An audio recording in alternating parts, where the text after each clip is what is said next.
Selamat datang di channel Ye Chen Ping Mania. Terima kasih pada Tuan Rahim Awang yang kembali gabung dan berlangganan di channel Ye Chen Ping Mania. Semoga dilancarkan rezekinya dan diberikan umur panjang yang penuh keberkahan. Terima kasih kepada semuanya yang sudah like dan subscribe. Semoga selalu diberikan kesehatan dan kesuksesan. Penguasa Istana Naga Langit bab 4605 sampai bab 4607. Chen Ping harus menemukan cara agar dapat bertahan lama di bawah pohon kuno sebelum dia bisa melakukannya.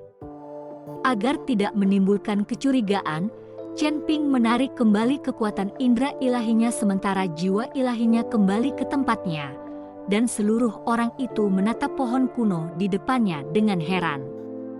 Tidak ada formasi dalam pohon kuno itu, jadi daya isap yang menyerap energi spiritual banyak kultivator bukanlah suatu formasi, melainkan bisa jadi kemampuan pohon kuno itu sendiri. Pohon kuno yang memiliki kemampuan menyerap energi spiritual orang lain benar-benar langka di alam surgawi ini. Chen Ping hanya melihat satu pohon ini. Namun, saat jiwa suci Chen Ping baru saja kembali ke tubuhnya, di ruang pohon kuno itu, cahaya putih perlahan-lahan menyatu membentuk sosok seorang lelaki tua yang perlahan membuka matanya dari kultivasinya. Ruang di dalam pohon kuno itu terasa hampa, namun lelaki tua itu duduk di dalamnya, tetapi mengikuti lingkungan sekitarnya dengan harmoni yang tak tertandingi. Seolah-olah dialah penguasa ruang pohon kuno ini, dan seluruh ruang itu diciptakan olehnya. Agak menarik, seorang kultivator alam feri kecil bisa memasuki ruang milikku ini. Orang tua itu mengangkat alis putihnya, matanya penuh dengan keterkejutan. Tatapan mata lelaki tua itu seakan mampu menembus semua yang ada di seluruh kota binatang, dan seluruh kota binatang itu melayang di matanya. Bocah ini, dia bahkan memiliki aura iblis manusia di tubuhnya, aura ketiga ras, benar-benar seorang penyihir. Mata lelaki tua itu menatap sebentar, menjadi agak penasaran. Hanya melihat kedua jari lelaki tua itu mencubit, cahaya spiritual di langit di atas kepalanya terus berkedip, dan yang mengejutkan, dia mulai membuat garis besar sebuah gambar. Dan gambar ini sebenarnya adalah awal masuknya Chen Ping ke negeri kota binatang. Sejak Chen Ping memasuki tanah kota binatang dan mengikuti Liu Zongnan dan yang lainnya untuk berpisah, semuanya terlihat jelas di gambar. Akan tetapi, apa yang dilakukan Chen Ping di luar tanah kota binatang tidak ada dalam gambar. Lalu bertemu misi, menemukan Liu Xinan, dan berencana memperoleh batu roh abadi, semuanya ada dalam gambar. Bahkan ketika Chen Ping mengikuti Liu Zongnan ke dalam ruangan untuk membicarakan akuisisi, ruangan itu dikelilingi oleh formasi perisai, tetapi semuanya masih terlihat jelas di depan mata lelaki tua itu. Yang terakhir pergi ke restoran dan bahkan pemukulan terhadap Qiu Yu tidak luput dari pandangan lelaki tua itu. Jika Chen Ping melihat kejadian ini, dia pasti akan sangat terkejut bukan kepalang. Karena semua yang telah dilakukannya di kota binatang terbongkar semua di depan lelaki tua itu. Bahkan bayangan Chen Ping di penginapan, mengikuti roh pedang Zhongli untuk keluar, tak luput. Di belakang, Chen Ping memasuki penjara besar dan kemudian mengikuti Bai Sheng untuk bertarung melawannya. Ketika naga emas muncul di belakang Chen Ping dan kekuatan naga suci meletus, tatapan lelaki tua itu jelas berubah. Jadi dia adalah putra naga. Tidak heran, telapak tangan lelaki tua itu melambai pelan, dan bayangan itu pun tiba-tiba menghilang. Orang tua itu memejamkan matanya sekali lagi, dan seluruh tubuhnya terbenam dalam kultivasi, seolah-olah dia tidak pernah bangun. Sementara Chen Ping berada di bawah pohon kuno, alisnya tidak bisa tidak berkerut karena tubuhnya merasakan sesuatu yang sangat tidak nyaman. Aneh sekali, Kenapa aku merasa seperti sedang dimata-matai? Chen Ping berkata dengan sangat bingung. Akan tetapi, ini terjadi di dalam penjara besar dan dia dikelilingi oleh para pembudidaya tahanan yang tidak diperbolehkan untuk sembarangan memancarkan indera keilahian mereka untuk menyelidiki. Dipercayai bahwa tak seorang pun berani memancarkan akal ilahi mereka untuk menyelidiki diri mereka sendiri, dan bahkan jika mereka melakukannya, dengan kekuatan akal ilahi Chen Ping, diyakini bahwa orang-orang itu akan ditolak oleh kekuatan akal ilahi Chen Ping sebelum mereka dapat menyelidiki Chen Ping untuk apapun. Belum lagi fakta bahwa ada pula Raja Iblis Awan Merah, iblis dari alam surgawi ke-8, di lautan kesadaran Chen Ping, yang kekuatan indera ilahinya dapat menyelidiki lautan kesadaran Chen Ping tanpa terdeteksi. Nak, kamu sedang dimata-matai. Pada saat ini, Raja Iblis Awan Merah berkata kepada Chen Ping. Siapa dia? Kok aku nggak tahu sama sekali di lautan kesadaranku? Dan kamu tidak membantu aku menghalanginya. Chen Ping terkejut dan berkata, sial, tidak seperti orang yang menyelidiki lautan kesadaranmu dengan kekuatan indera ketuhanan, bagaimana aku bisa membantumu menghalanginya? Kata Raja Iblis Awan Merah tanpa bisa berkata apa-apa. Terima kasih masih menyimak channel Ye Chen Ping Mania. Umumnya mereka yang ingin mengetahui suatu keadaan masing-masing akan menggunakan kekuatan indera ketuhanan untuk menyelidiki lautan kesadaran masing-masing. Dari lautan kesadaran masing-masing, mereka dapat menyelidiki keadaan masing-masing. Inilah kekuatan indera ketuhanan orang kuat yang diuji dengan kekuatan indera ketuhanan orang lemah. Kalau selisihnya sangat besar, banyak kultivator yang tidak menyadarinya ketika mereka sudah diuji. Jika seseorang tidak menyelidiki indera ketuhanan, maka dari apa seseorang dapat mengetahui rincian pihak lain? Jika tidak menyelidiki lautan kesadaran, maka di manakah dia menyelidikinya? Chen Ping bertanya dengan sangat terkejut. Bagaimana aku tahu? Jangan lupa bahwa aku hanya secuil jiwa sisa yang tinggal di lautan kesadaranmu, bukan Raja Iblis yang berkuasa lagi. Jika kau ingin tahu lebih banyak, maka bantu aku mengumpulkan semua kerangka itu dan biarkan aku terlahir kembali. Saat itu tiba, aku bisa menjadikanmu penguasa alam surgawi ini. Kata Raja Iblis Awan Merah. Chen Ping dapat mendengar bahwa Raja Iblis Awan Merah ini sedikit marah. Lagi pula, selama kurun waktu ini, dia telah lalai mencari tulang-tulang Raja Iblis Awan Merah. Akan tetapi, hal ini tidak dapat disalahkan pada dirinya sendiri. Alam surgawi begitu luas, dan gunung iblis surgawi ini saja tidak diketahui seberapa besarnya. Bagi Chen Ping, mencari kerangka yang berserakan di tempat sebesar itu akan lebih sulit daripada mencari jarum dalam tumpukan jerami. Namun, Chen Ping telah menjelaskan kepada Paviliun Wantong untuk membantu pencarian. Paviliun Wantong memiliki banyak subpaviliun di domain selatan dan banyak murid, jadi mencari mereka pasti jauh lebih mudah daripada Chen Ping sendiri. Kau tak perlu terburu-buru. Masalah pencarian kerangka itu, aku belum lupa. Chen Ping menghibur Raja Iblis Awan Merah. Jangan biarkan benda tua ini membodohi Anda. Lagi pula, Chen Ping harus bergantung padanya berkali-kali. Waktu pembebasan sudah habis, kembalilah ke selmu. Pada saat ini, suara penjaga terdengar. Semua pembudidaya tahanan itu bangkit dan dengan patuh berjalan menuju sel mereka. Chen Ping juga meninggalkan pohon kuno dan bersiap untuk kembali ke selnya. Tuan Chen, saya akan meminta perintah amnesti kepada Jenderal Xing agar Anda tidak dibiarkan menderita di dalam sel. Bai Cheng berbisik kepada Chen Ping. Tidak apa-apa jika kau meminta perintah amnesti.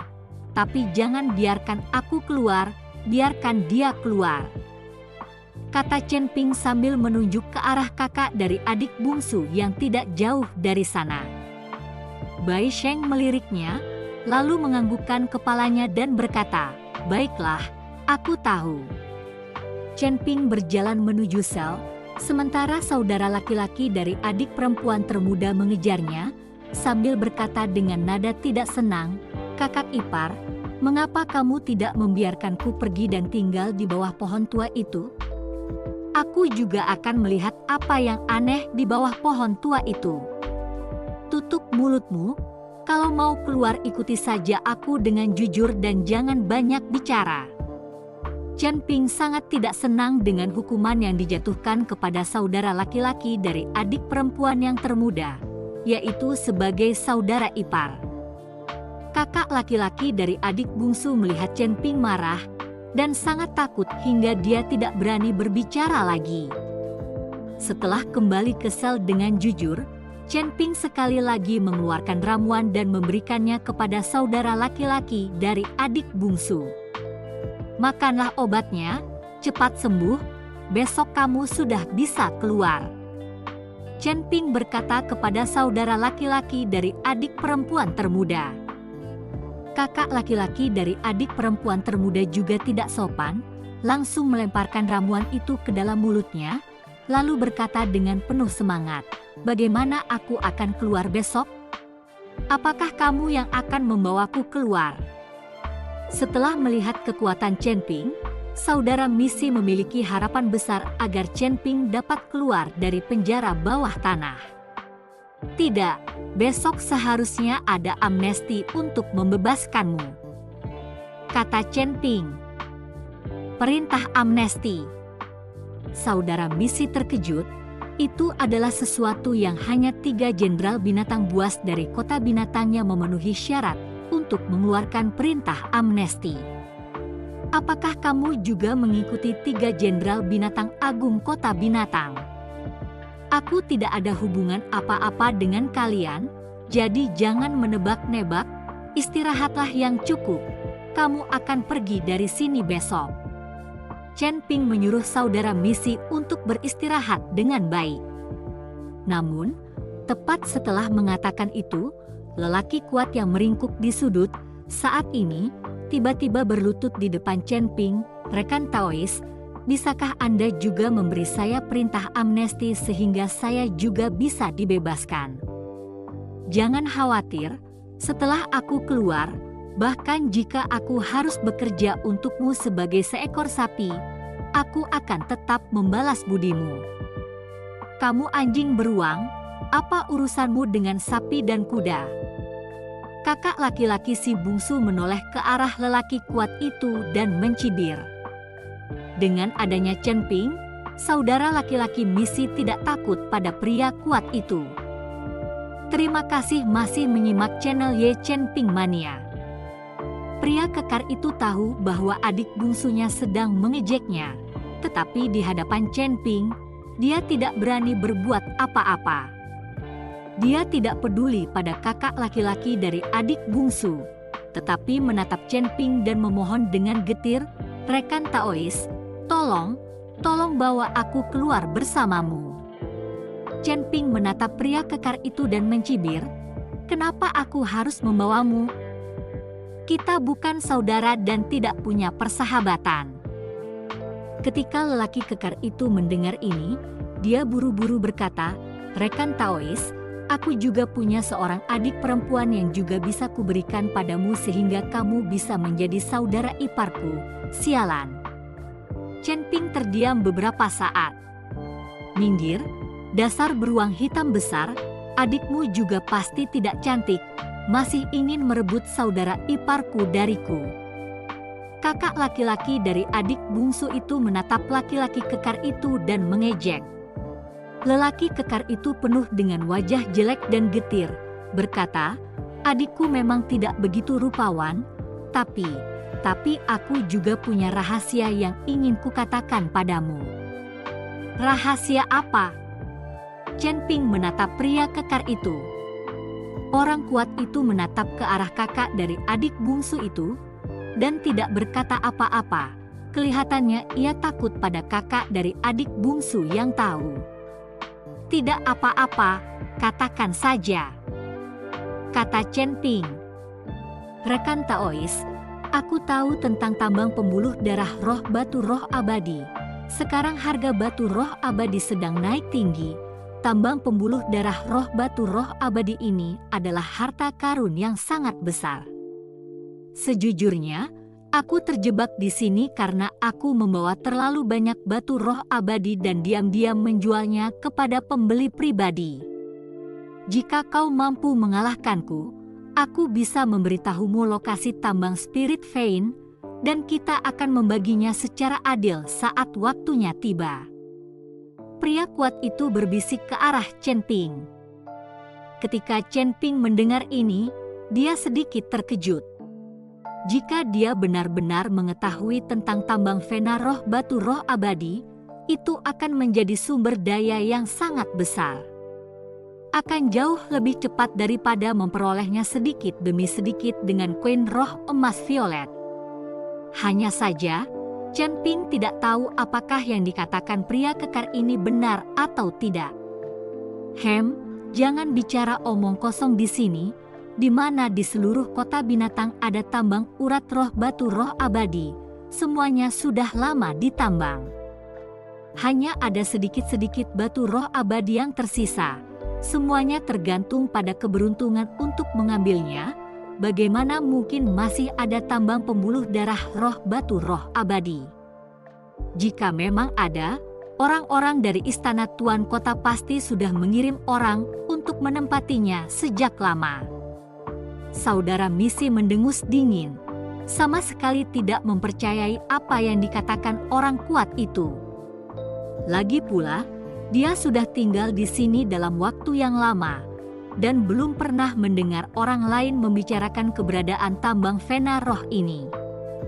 Hanya karena kau tidak tahu, bukan berarti tidak ada. Mungkinkah kau tahu apa yang ada di bawah kota binatang ini? Lelaki kekar itu membalas ketus kakak dari adik bungsu itu. Kakak laki-laki dari adik bungsu membeku, tetapi masih tampak sedikit tidak yakin. "Bagaimana saya bisa percaya kalau kamu berkata jujur?"